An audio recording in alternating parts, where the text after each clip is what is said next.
langit at ang lupa, wala pang hugis ang mundo, at wala pang nabubuhay noon dito sa mundo.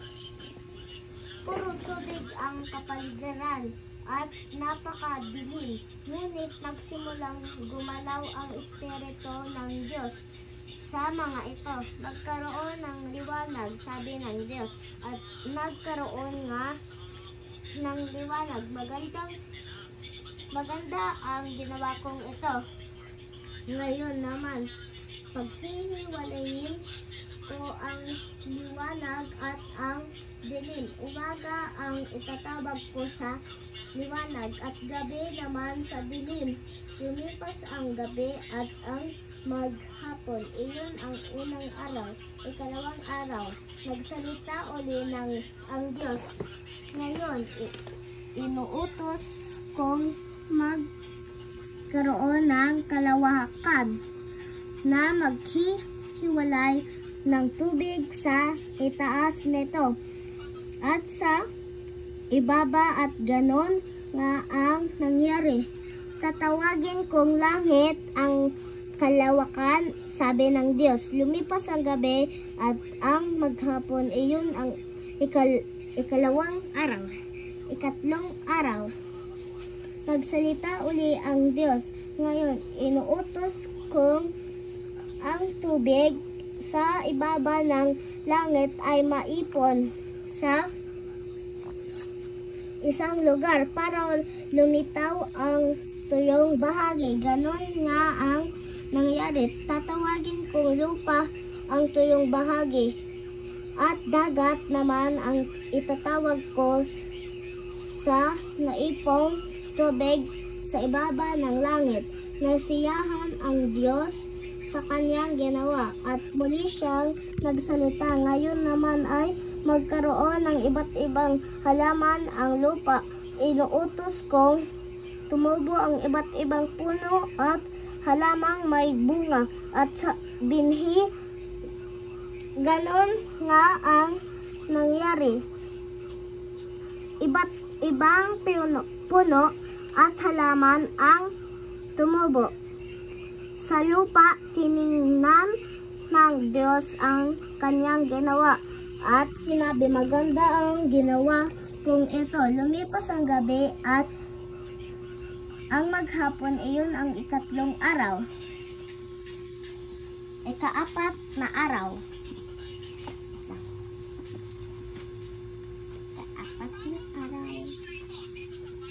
Nagsalita uli ang Diyos. Ngayon, inuutos kong magkaroon ng araw, buwan at ang bituin sa langit upang magbigay ng liwanag at sa dilim. Ang mga ito ang magiging palatandaan ng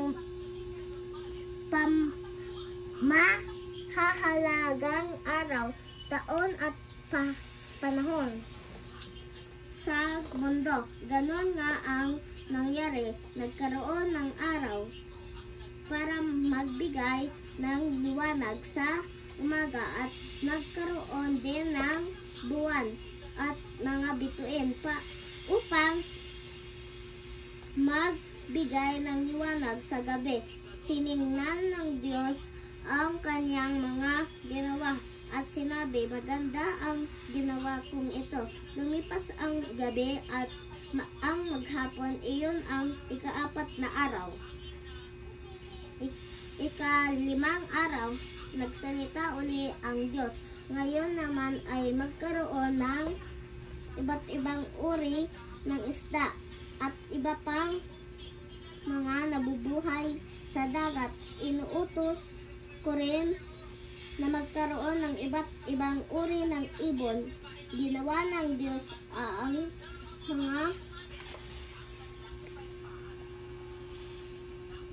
mga dambuhalang hayop sa dagat at lahat ng nabubuhay sa tubig at lahat ng uri ng ibon.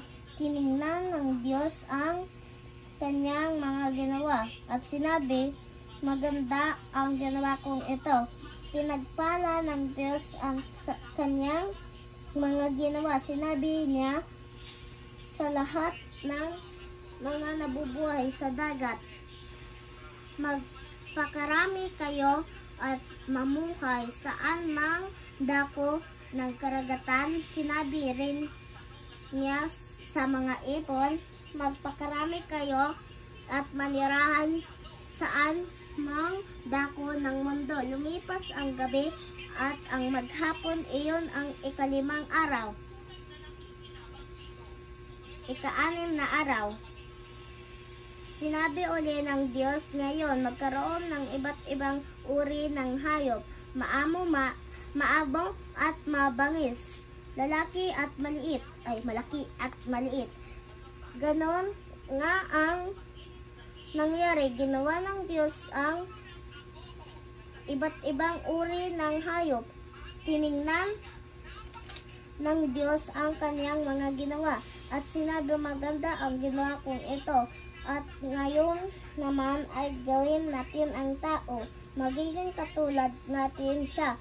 Siya ang mamamahala sa mga isda, ibon at sa lahat ng may buhay na ginawa natin. Ginawa ng Diyos ang tao na katulad niya. Ginawa niya silang lalaki at babae. Pinagpala sila ng Diyos at sinabi sa kanila, magpakarami kayo upang magkaroon ng mga tao sa lahat ng bahagi ng mundo. Kayong lahat ang mamamahala ng mundo. Kayo ang mamamahala sa mga isda, ibon, at sa lahat ng uri ng hayop. Mayroon na akong ginawang mga puno at halamang may bunga at binhi na maaari ninyong kainin para naman sa pagkain ng mga hayop at ibon. Ginawa ko na rin ang mga damo at iba pang mga halaman.